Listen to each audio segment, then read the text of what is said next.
Hello, my name is Michele, and you're listening to Profit is a Choice.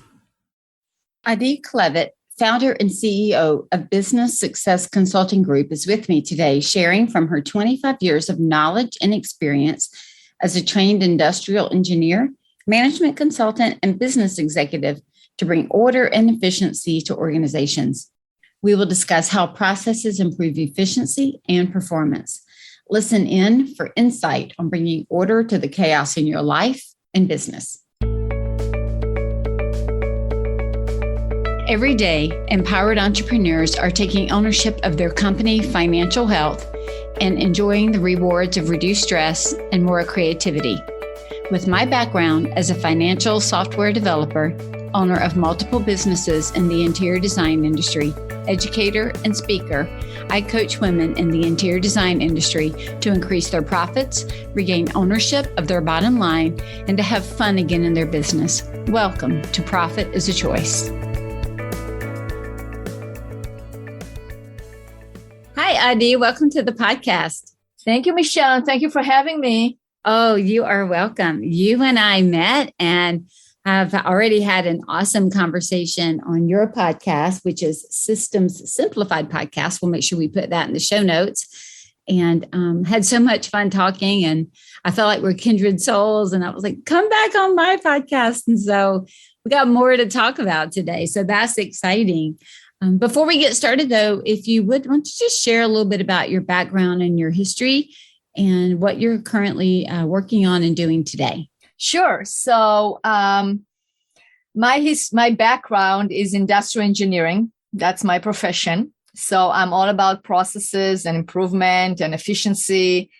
And I've been doing it for over 25 years. I've done several things throughout my career, but it's all along the same line. And I started my current business in 2011, and the name of my business is Business Success Consulting Group. And we specialize in creating, documenting, and implementing processes and procedures for businesses that are growing and scaling, and also for businesses that are looking at a transition in terms of selling or merger and acquisition, and they want to have their processes documented. So we basically create business playbooks and we help implement them for different reasons, for onboarding, training new employees, helping with the retention of existing employees by having consistency, by having predictability. If a business is looking at acquiring a similar business and they want to merge, it's good to have the processes documented for both, etc. So those are the reasons of why we do it, and of the why basically of the businesses. The reason why I do it is because I love to bring order into any environment, right? So I love to bring order into businesses and help businesses grow and thrive. That's in a nutshell our history. So I always wonder about this. For those of us that like to bring order into businesses, like I like that too, right? Do you also do that in your home? Yes. You see right here, you can see in the camera, labels. Clean, organized. I love organization. I mean, I think it helps me be more successful. It helps me be calmer. It helps me be creative when I don't have chaos around me. And I'm not obsessive about it. It's not like I have to. I mean, I can adjust the environments around me so it can be like the way I like it. I just like it. I like organization. I like systems in all aspects of life. My mom used to say, put everything has its place. Like, and if you always put it back in its place, you'll always know where it is. I'm the same way. I get thrilled with my label maker. Like I like everything in folders. I like labels. I know where things are. I put them in a certain place. And I think at first, and I am, a firstborn type A. So a little more regimented. So am I. So that's what we're saying. Okay. Yeah, no. So that's what we're so alike. But yeah, exactly. And my husband is the fourth. So he's a fourthborn. No way. The fourth of four. I mean, three girls and then him. So yes, fourth. Okay. So my husband is the fourth boy. And then they have his parents had a fifth child, which is a daughter. So it's a sister. But the rules and all that didn't apply to him the same way as they would a firstborn. It's just different, right? And so I am a lot more like I used to giggle, and he laughed when we first got married. I made these lists of like every 6 months we have to check the batteries on the fire detectors, and at 9 months we do this, and once a year we do that, and every Monday we wash white clothes, and every Wednesday we wash towels. And he was like, "What are you doing?" Well, I worked full time. He worked full time. Like, I'm trying to structure our life so that I don't spend all weekend having to do all these things. But I can just remember him looking at me and rolling his eyes and just laughing. And then one day, we came home. Our dog had pulled our checklist off the refrigerator and ate it. And Joel, so your dog ate your homework. Dog ate my checklist. It actually happened. It did happen. And my husband looked at me and he's like, "Are you going to replace it?" And I'm like, "No, I'll let it go." So I've learned, like you said, to adapt around me. But I do like order, because then I know I'm not wasting my time trying to find something. When I owned a drapery workroom, at the very beginning, I didn't think about all the things. I've told the story numerous times. The business started by accident or without a plan. People rang my doorbell, asked me to start sewing. I started working. But what was interesting, I've talked a lot on the podcast about financials and how I got my financials in order, but I don't know that I've ever really shared how I got my processes and procedures in order. So I'm going to share a little bit of it. And then I want to ask you questions, because I think you can broaden it out, for our listeners at large. But one of the things that I realized was I was learning to make things that were new to me. So I was creating items that were new to me. And I didn't at the time have patterns. I didn't even know about patterns. I didn't know who did it. I was drawing out the geometry and the math and figuring out myself, very much engineering these window treatments by myself. And then I would realize that it might be 6 or 8 months before anybody asked me to make that item again. And so a couple of things happened. Number one, I couldn't remember what I did if I didn't write it down. And then I wouldn't remember how I should have adjusted it or if I should have updated it. And I caught on very quickly that it was taking me as much time to go back to figure out what I did the last time, what worked, what didn't work. And if I had just written it down while I was going and then made if you have to do this, then do this, kind of notes at the bottom, I would be much faster. So that was one process that I learned very quickly that I needed to start writing down, or I was reinventing the wheel every single time. And then the second big process that I learned was what to do at the end of the day, because every day this was back before we're talking 22 years ago. We didn't really have like Asana and all these task management. People didn't use their online systems that way. It was more keeping up with notes, right? Sticky notes, notepads, task lists, all the things. But what I realized was I was getting interrupted. And so at the end of the day, I never knew where I stopped.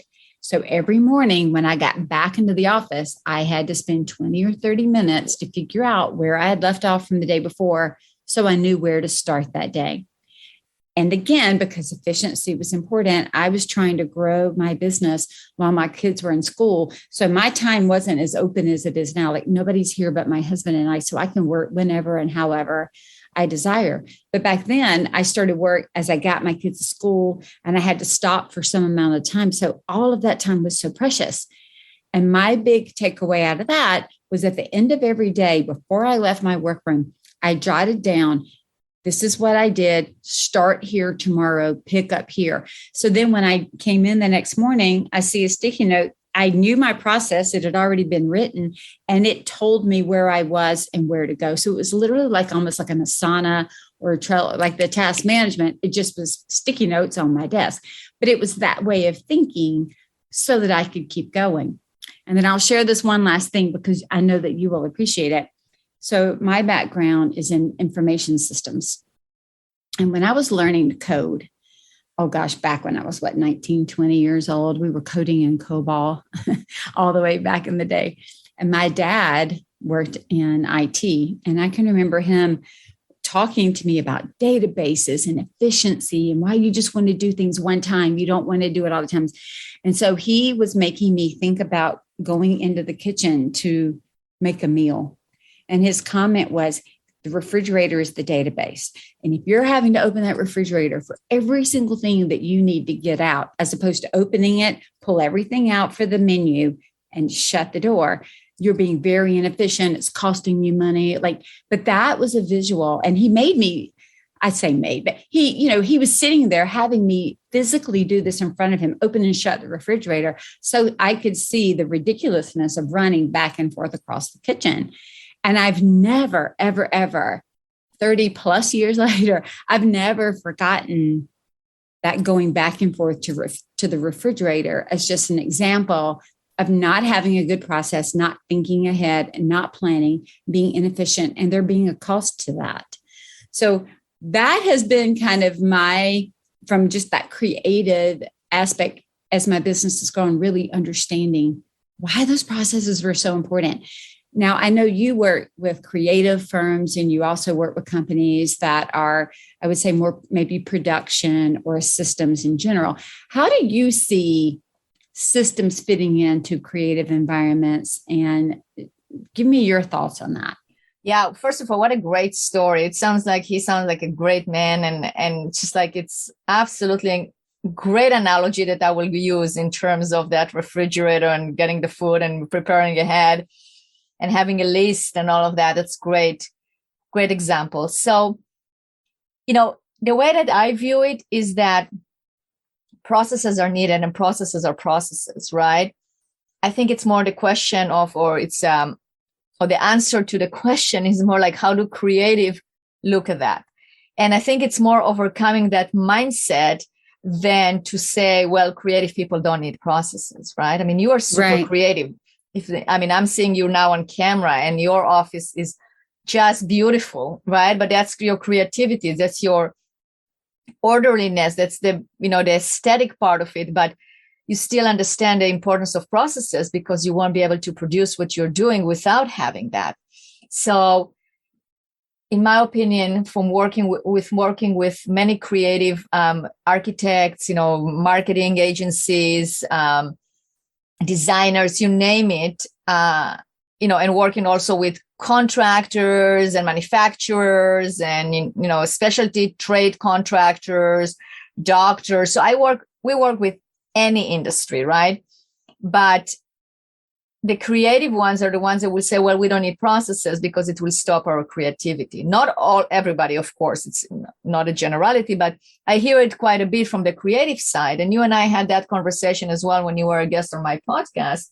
Is that true? I mean, and I really don't think so. I think the processes are important so you can have more time to create, just like the example that you gave, if you're wasting time trying to do a same thing that you could follow a process, but try to figure it out every single time, you have less time to create. So I think that it's a matter of creating processes that are flexible enough in order to give a framework, but also allow the creativity, allow you to be creative. So I also think that when creative people think about processes, they think that it's going to block the creativity because it's going to tell them it's going to be very regimented in terms of they want to have the creativity of choosing the color that they would like or choosing the pattern or choosing something. That's great because that is the creativity part of it. However, there are certain things that you will do that no matter what, you have to repeat and do it, right? Especially let's say if you are an interior designer that is designing a house, of course, choosing the fabric and choosing the colors and all that. I mean, that's a creative thing that you are not going to document how to do it, but when to do it. Like right now, I'm working as an example with an interior. It's a big design build company. And right now we're working on their interior design and the selection process before they start building. And they have a very specific process. We flowchart it. There is a flowchart, in terms of you meet with the interior first, and then you meet with the electrical, and then you meet with this one, and then you meet with this one. You have those meetings, and here's all the points we have to cover. So that's a process. what you cover and how you discuss, and whatever you show to that particular person doesn't have to be documented. That's the creative part. So I think it's really understanding that balance. Yeah, I think the balance is key. I mean, we hear balance is key in everything, but it's really true in processes. I think the other thing that is important to note is we all have a process, whether we recognize it as that or not. I've mentioned that before. We have a process, even if we choose not to document it. Even the creation of my podcast, I see it as a creative endeavor because I don't have a script every single time. Yes, I kind of script out and bullet point when I'm doing a solo. I'm thinking through it, and I have questions and I have things that I've researched when we go to record, but we're also recording a very normal conversation. It's unscripted. And so that is a very creative process. However, I've got a very structured process on how you get on my calendar and what information we need from you and how we're going to get on a Zoom call. And here's what you need to have in front of you. And, how I record the files and where I put the files. And we go into Airtable and I tell the next person in the process, I've done everything I'm supposed to do. Everything's in its place. You go do this. And this person over here is managing, creating all of the social media. And this person's putting out this, you know what I mean? There are all these processes that are involved in getting a podcast out the door. But all of that allows me in the moment that I'm with you to just have the conversation without having to worry about all those pieces. I know if I get this part right for now, everybody else can pick up and do what they need to do. And so it actually gives me freedom within our hour of conversation to just be in that moment. And it's the same way, whether it's design or whether it's anything else. I think that's a key word, is giving you the freedom. It's the key, giving you the freedom to do what you want to do and also what you're good at. Because, I know you are an expert on how to make the business more profitable. And I think that's the tie between the processes and what we just talked about, and also being profitable. Because if you as the business owner are doing things that you can actually pay somebody $20 an hour or $15 an hour to do, but you're doing it yourself, that's not going to increase your profitability. It's going to hurt you tremendously. But if you don't have a process, you end up doing it, and you end up doing it, 5 times less efficient than you could because there is no process. So you're actually losing money and hurting yourself. Yeah, I think the more that I document process, the more I realize there are other people that I can hire. I mean, truly, I think that is one of the things that keeps us from hiring, is because nothing's documented. And then we think, I don't know how to tell them what to do. But the more that we write things down, and even with the people that are on my team, I'll say to them, are you the right person to be doing this? Or do we need to sub out again? You know what I mean? It gives us a chance to really look at, is it the right person in the right seat doing that work? Is it what they're great at? So let me ask you this, Adi, then. What are some of the areas of the business? I've talked with other people on the podcast before about creating processes and, how to write them and capture them. But I want to focus with you more on what are some of the areas that we should write processes for. I totally get that we should write them for, our main workflow, if you will, like if you're a design build firm, or if you're a designer, or if you're going out and doing direct, window treatment sales or window treatment fabrication or upholstery or whatever that is, the main thing. But there are plenty of other areas in our company that we should really consider making a bit more process driven. What are some of those areas? And then let's dig in and look at each and maybe see what are some processes that we could create. For sure. So yes, you're right, Michele. We should definitely write the client journey or the customer journey. That's for sure has to be there. And it's usually referred to as, let's say, the lead to cash, right? So all the process from the beginning to the end, making sure it's a smooth journey. But then there's all the supporting departments that go into, it will be part of that client journey for sure, but they're sometimes being neglected in terms of documenting. And one of them is HR. So onboarding, training new employees, employee management, which include the benefits, the discipline, the evaluation, also the employee appreciation, the fun part as well. Even, personnel files. I mean, all those things have to go under HR management. So HR is very important. obviously finance, how you pay your bills. So it'll be invoicing, paying bills, so AR, AP, the bookkeeping itself, like what is your cadence of generating reports, what should be on that report, how do you do bookkeeping if there is a specific way how you do that. So that's really important as well. Profit first. Profit first, that's right. So how do you do right? How are you going to first? do those distributions? Yeah. Right? Are you giving bonuses? All of that, right? All of that. 100%. Yes. And then, business development, that's very important as well. So that is, the client enters into the client journey through that. But what is your knowledge? What are the things that you're looking at when you do business development? What works and what doesn't? How do you do it, right? So business development is really important. Sales is very important. Sales and marketing. I just got off a phone a phone call before this one, on a Zoom call with a client, and we realized that we did not, we had the operations dialed in, the sales, but we didn't do much on the marketing. So we started documenting their marketing processes. So that is definitely important as well. The how you internally run your operation. I mean, how you in the company, how do you run it? So let's say you're doing meetings, leadership team meetings, like how do you do, what's the agenda? How do you do that? How do you mentor new leaders? So there's all those things as well that is part of your culture and how you do. So that is very important as well. Did I miss anything? No, I think you hit it all. So let me ask this. What do you see when working with this broad array of companies within multiple industries, right? And I love that idea because we're not just focused on here's what I see with interior design. And we can sometimes become very myopic when we work in one industry. And that is actually one reason that I constantly read about things outside of interior design and window treatments and very creative, because I'm looking for patterns across other industries. So you have that view.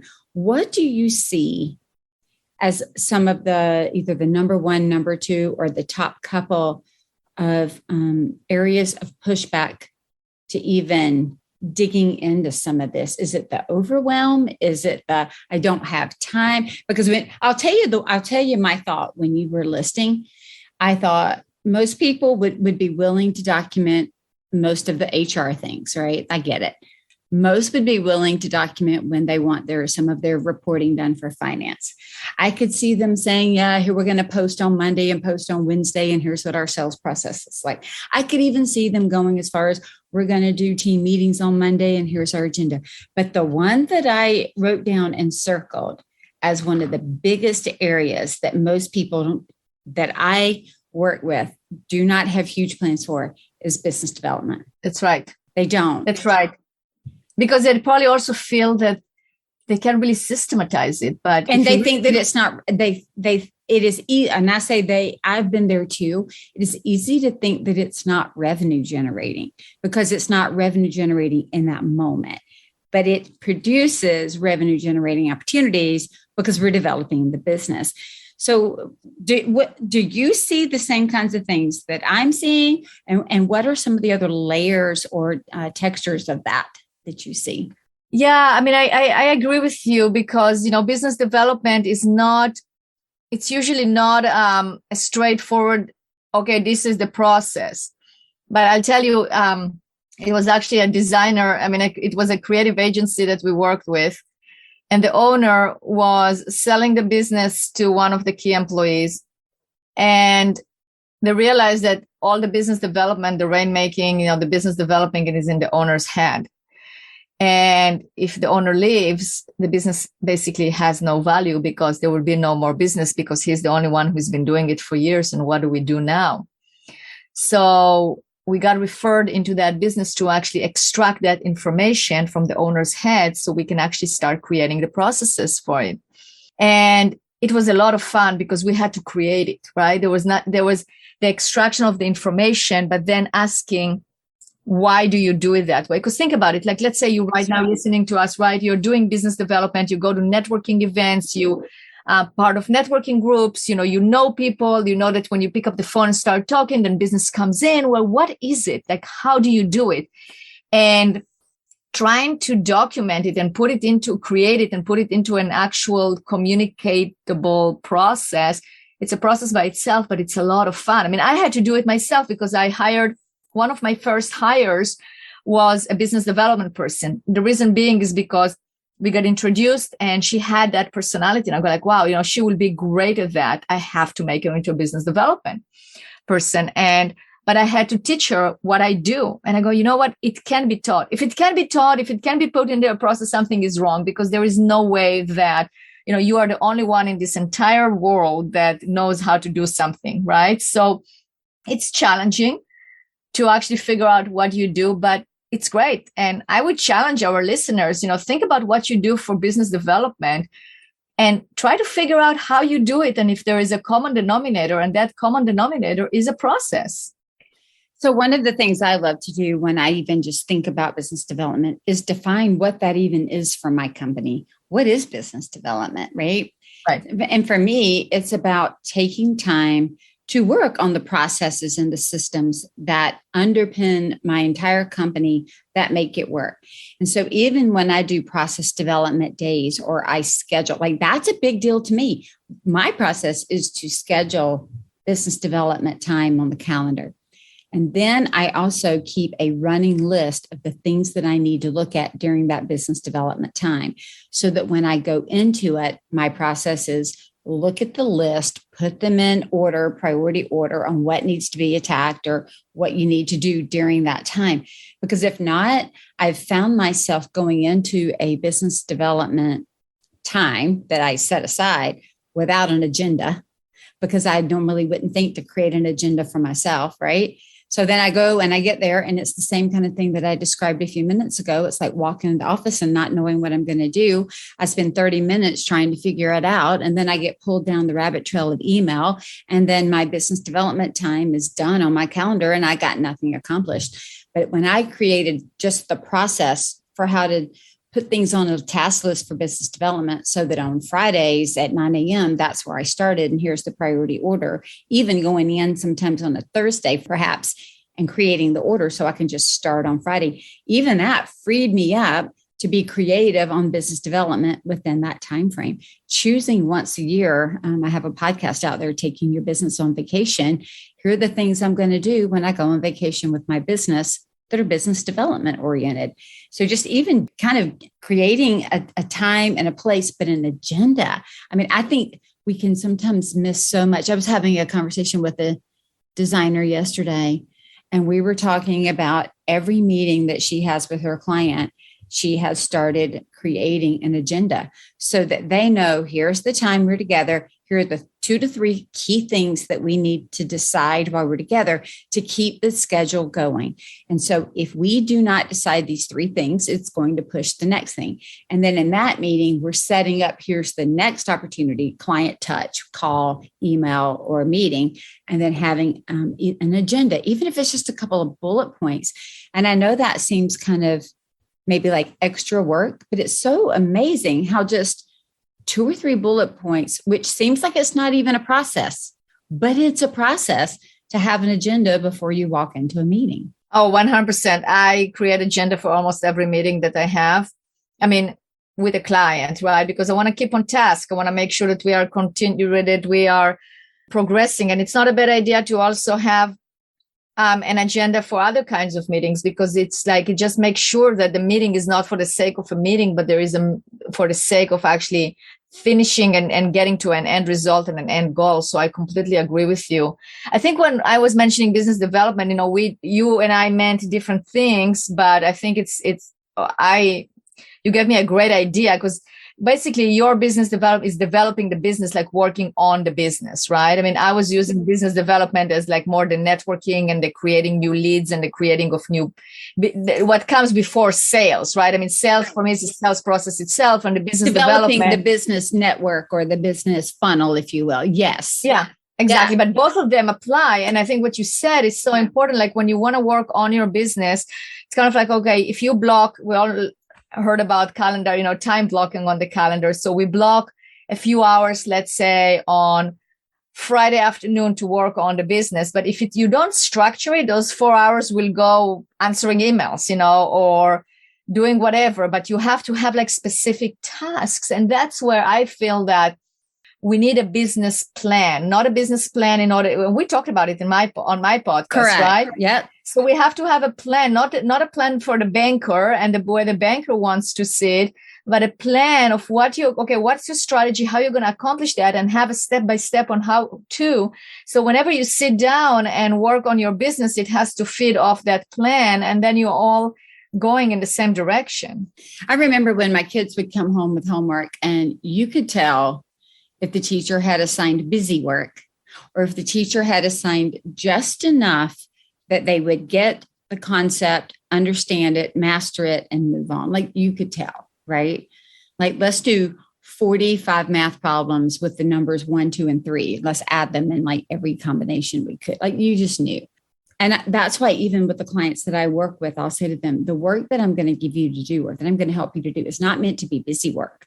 So that's why having these processes, it helps us kind of weed out what's just busy work. What do we really not need? What doesn't enhance the process? What actually hinders it or makes it more convoluted or more cumbersome? The goal is to create processes that are as easy and as streamlined as possible to get the outcome that we desire within the time frame that we desire, not to make us feel important because we have a 15-page dossier on something that we could have captured in, 3 or 4 sentences.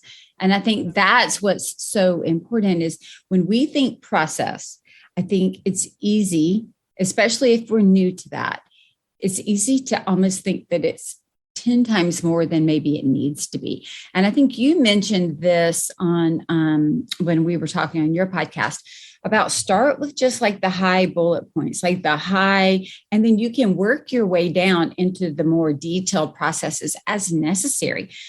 But I think the challenge sometimes is we start so in the weeds with every last click of the mouse to the left and to the right. And we get so bogged down that we're like, forget it. It's going to take me 6 months to document something that I can go do in 3 minutes.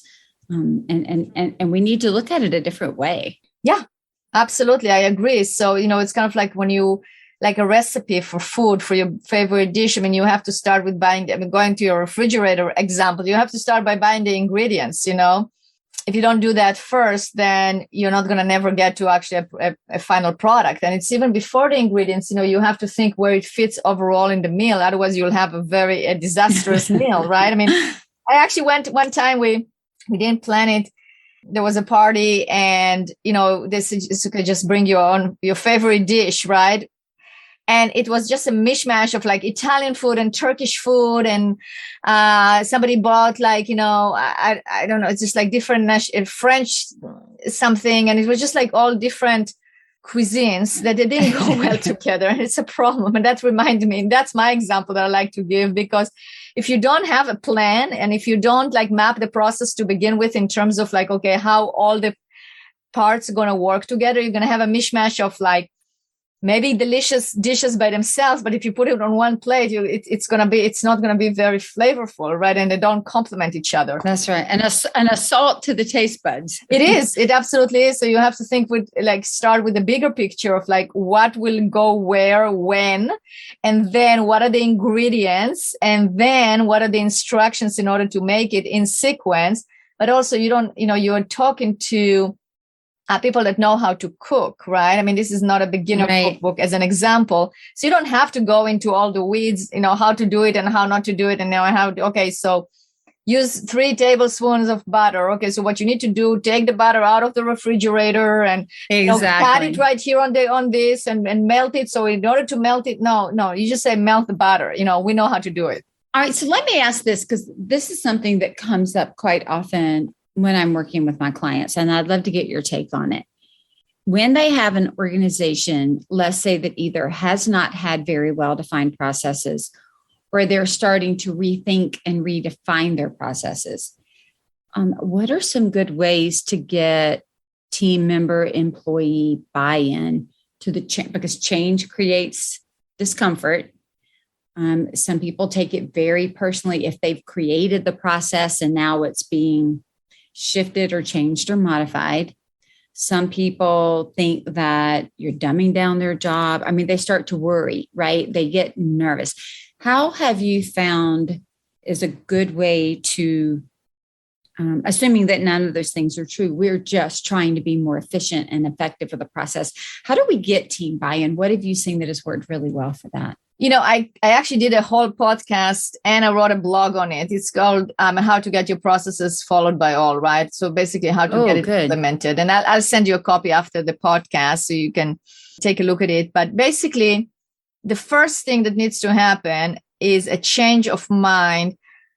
It has to have agreement from the leadership team, from the top, from the owner, right? So the owner has to really be committed to the change, and it has to be communicated. So it communicates from the owner down to the leadership team and from the leadership team to every single employee. Another thing that I found very successful is when we start engaging on a project, we do a survey to find out why processes and procedures, and what does each individual would like to see changed. If they can change any of their processes or add to any of the processes or edit it, how would they benefit them? Oh, that's good. So going down at the very bottom level and saying, this process, if you were to put it under a microscope, right? What are the things that you would love to see changed, or where do you see it being broken? Like, that's an ongoing conversation, but to be very pointed in that process improvement plan, asking them up front. And the why behind it, right? Or how would that benefit them? Because it can benefit the business owner differently that it can benefit one of the employees, right? But it is their why, because that's what's going to get the buy-in, because we listened and we understood and we do it, right? As an example, I was working with a company and we were documenting their sales process. And I was working with estimators that have been in the company for 20, 30 years. They're making great money. They're selling great asset for the company. Why would they want to even document? Why would they even want to change? So I asked the question, if you had well-documented processes and procedures in the company, what benefit do you expect to get out of it? Or how can that help you on this? And they actually almost unanimously said that the problem that we're encountering is the pass between the sales and the operations. When they actually sell, the path of the customer from sales to operation was very loose. So it's construction companies. So if you go and estimate and you sell a project, then you pass it on to the construction manager. Either the customers were not called on time, or there was some loss in translation. There was, there was. So they didn't feel like the service translated, the caring for the client, that journey dropped off, right? Correct. Okay. So we said, okay, that's one thing that they wanted to improve. So that was definitely part of our process improvement. And then when they saw that there is the transparency of what's going on in sales, transparency of what's going on in operations, and they can see then how they can dovetail together and work together, it gave them a peace of mind, and it was actually solved the problem of that disconnect. So it's getting the why. It is also utilizing it. You lead by example and you create a habit. It's kind of like with Profit First. when you just first start, you go, well, this is strange. I've never done it. How can I do it? I'm paying myself and I'm going to transfer all this money. Well, maybe I should. No, you have to make a habit out of it, right? You have to be able to make a habit out of using processes. So it's discipline as well. So if somebody comes to you and asks you, well, how should I do that? Instead of the intuitive, easy answer of let me show you because it will take me 2 minutes, the answer should be, well, let's check our processes and procedures and see how it's being done. So they know that by the time when they ask you again and again, you're going to refer them back to the processes and procedures. So they will probably look at it first, because you're making it part of the culture. Another thing is also let's stop right there for a minute, because I think that is key. And I really want to put a big exclamation behind that, Adi, because in our environment, sometimes there's smaller teams and smaller groups, 3 people, 5 people, 10 people. And so sometimes it is very easy to go to that owner or go to that manager and just keep asking instead of digging and finding and looking. I know in software development, our big goal was always to try, when I worked in support, try to get people not to call us. But the way we got them not to call us was to try to document it. The more we documented, the less they would call. The more we would have the same call with the same question, we could see that it either wasn't documented or it wasn't documented clearly, or it wasn't documented in a place where they could find it. And so when we have the owners of these companies being so inundated with question, that should raise that flag in this culture that you're talking about, that perhaps we need a process. And then not being so quick to answer it, but being quick to point back to the process, go check the process, so that you are building kind of that habit, that referral habit of referring back to a support document instead of going to ask a person. And so I just want to, I think that that's true. That's very key. True. Very key. It is. And a key also what you said in terms of like where to find it. So use a process documentation software so it's easy to find. Write it in such a way that it's very easy to understand. So it's not 200, like I interviewed somebody on my podcast, is a great guy. He owned a business for 30 something years and then sold it. And he's the visionary. He says, you don't want me to write processes. The first SOP I wrote was 200 pages long. Oh my gosh. So it's like going, he probably was exaggerating, but that's what he said. Right. So, but it's still, it's the idea of like write it in such a way that people can actually understand it, right? Use it in order to resolve issues. So what, to your point, it's either if there is an issue and then you analyze, well, is there a process? If there is a process, was it used? If it was not used, we write a process. If it was used, do we need to revise it? Or is it something not understood? So we have that decision tree, all those aspects of like, have it accessible, use it, refer to it, revise it on a regular basis, include everyone as to their whys. I think those are the key components. And sometimes, and it just happened to me this week, one of my clients told me, like somebody was on a sales call, and they asked the sales manager, like, how do I do this and this? Now, in this case, you want to get the sale. You're not going to tell the employee in the middle, go and look at the processes and procedures, right? So what you do is you answer the questions so they can go back to the customer that they put on hold. But then after, circle back and say, okay, let's take a look at it. I saw that there is something here that you didn't understand. Let's pull up our procedures. Let's read it again. Does that answer your question? Okay, I just want to make sure that it doesn't, so next time you know where to look, or you can look. So again, it's that education and that support and making it part of the culture. I think that's a good point. I know even in my business, when we've had moments that things have broken down or weren't working properly, we would solve it at the moment for whoever was on the other side, right? Who had the need or the ask. And then we would go back and say, did we have this documented? Do we need to document it? Where do we need to keep it? Or do we need to update it? And I think that's one of the hard parts with processes. I know I've mentioned this on other podcasts before as well. I really like things. I like to do them and I like to put them away.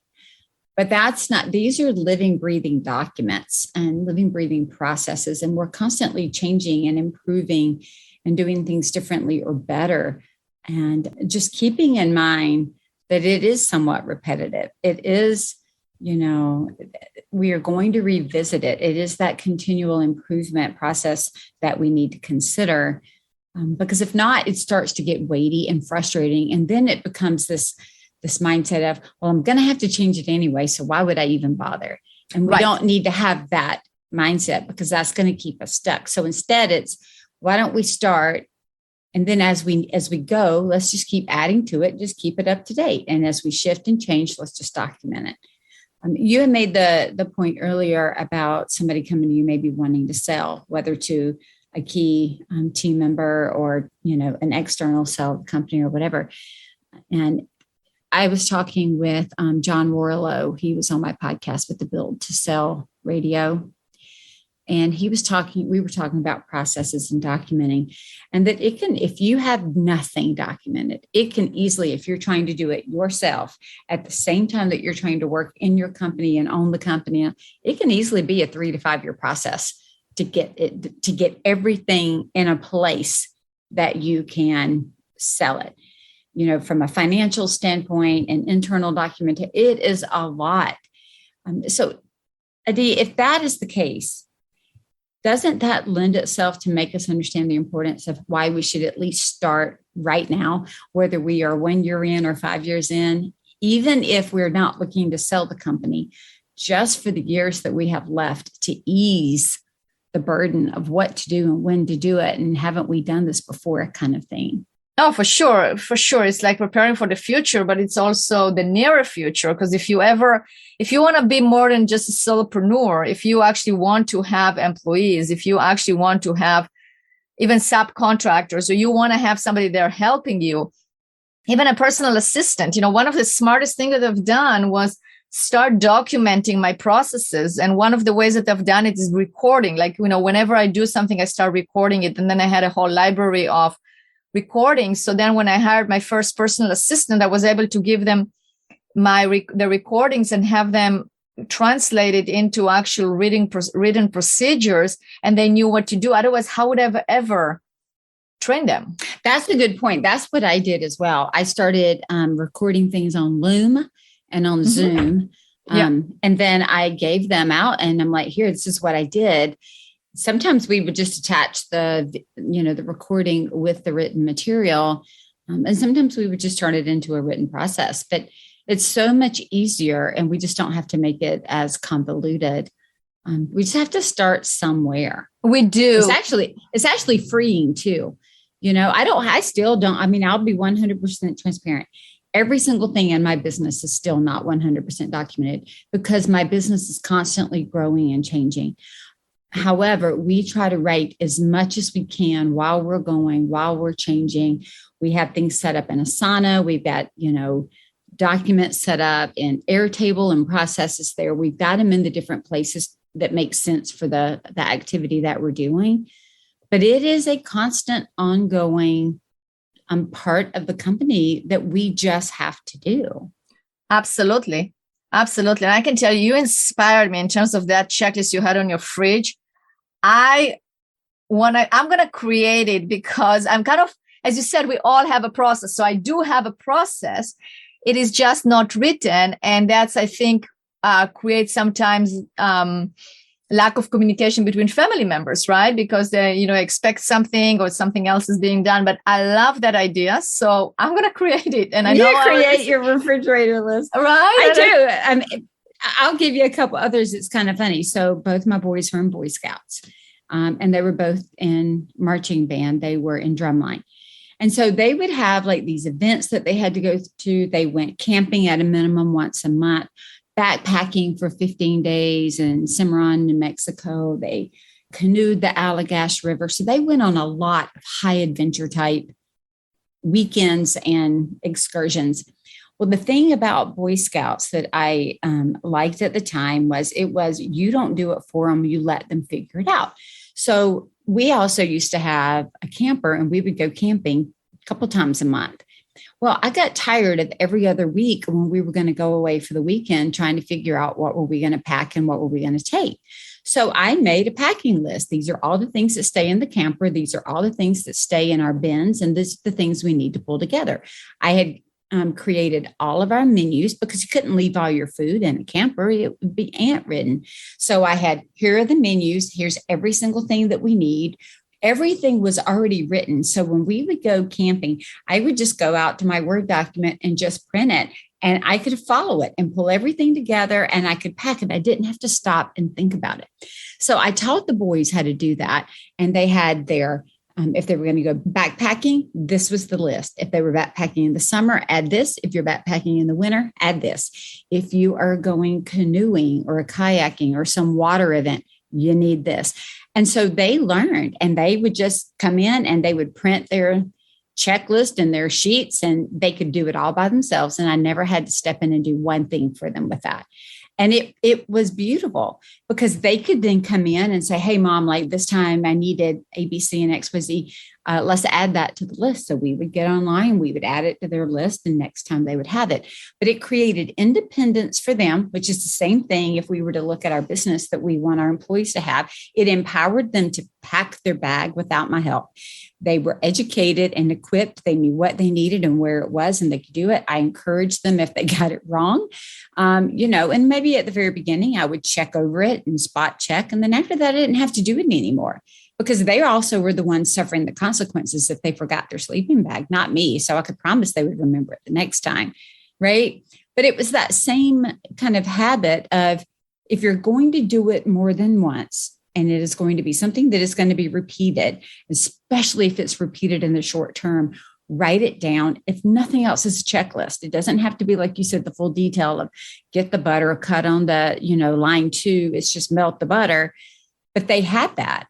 And so we have actually implemented a lot of those things just in our home. Menu prep, if we think about that, that's a process that we create. Here's the menu for the week. We're going to go buy all the things. We might chop up some veggies in advance, whatever.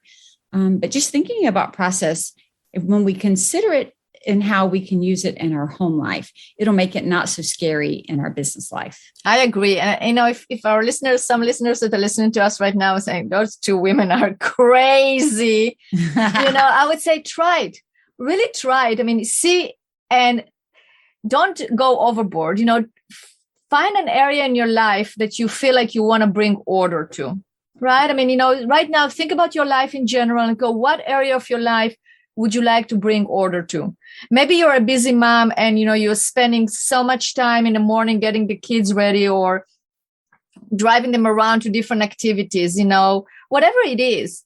And try that. Try to see what are the actions that you actually do in a repetitive way.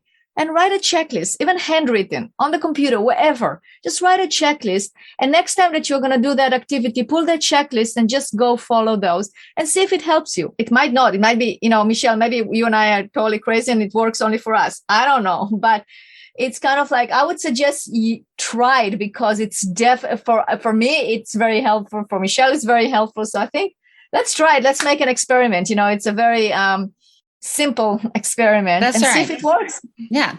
I love that. And I love the challenge of doing it because I'm going to now go think of other areas to my husband's chagrin that we can document. I'll say this too. And I get overwhelmed by physical clutter. Okay. So if I open a drawer and there's clutter, it overwhelms me. And if I walk into a home and things are it's not that I'm judging people. It's more that it overwhelms me because it feels chaotic. And right. I prefer a lot more order than that. Now, I'm not a purist. I mean, I don't care if your shoes are on the floor here and there. I raised kids. We had Legos around on the floor, all kinds of stuff. But in general, I like things to be in their place. And so I can remember going through and telling my husband, I didn't even want to cook in my kitchen because my drawers had gotten messy. And I took a weekend, went online and ordered some things from Amazon, went over to the Container Store, bought all these. I love it too. It can do some damage to my checkbook, but I love it. And I went over there and I organized all of the drawers in our kitchen, like even the junk drawer, everything is in nice little bins with what it is. And so now when I go in there, I feel like I am working in a place with order. And I say that because the physical chaos makes me feel that way. But I want to say that same level of chaos in my business, not knowing what to do, when to do it, and how to do it is equally as overwhelming. I want to just go in and do what I love to do. And by creating, if you will, drawers that open, that have things in the right places. I know where they go. When you and I are done with this recording, I know what I'm going to do with the audio files. Like I know the drawer that I'm going to open to put the audio files in so that the next person can pick them up to do the next thing. We know that it's clean, it's crisp, it's ready to go.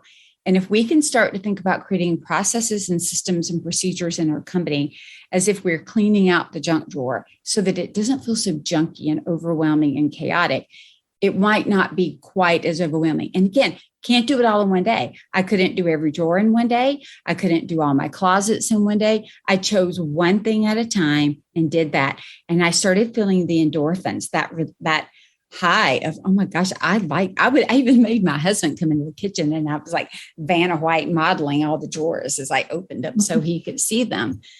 But the same thing will happen in your business when you can. And it's contagious, it's right? Contagious. Because he's like now put things in place because it's labeled and it's easy to find. So there is no excuses, right? Unless somebody is really wants to, they're destructive to the organization or the household or whatnot. But if not, you made it very easy. So maybe, as an example, maybe he would, I don't know, but maybe he wouldn't like organize it himself. But now that he will keep it organized and labeled, he will keep it. So he will put the whatever goes into this box because it's labeled in that box. I mean, I did the same thing. My laundry room and cleaning area. I just basically labeled like, this is this is for mopping the floor. This is for dusting. This is for this. This is for that. So everything now goes into its own place and it's organized. I don't have to then go and organize it every 2 months or every month because it just stays in its place. That's right. That's right. And so if it works in our home life, it can work in our business life too. Good. And Michele, you and I have to go to the Container Store together. Well, okay. So, all right. So I'm going to tell you, there are these 2 women. They are amazing. I'm going to look them up real quick on my Instagram. And I don't know them personally. Somebody listening might, but they are called, I think it's the Home Edit. You got to check them out. It's the Home Edit.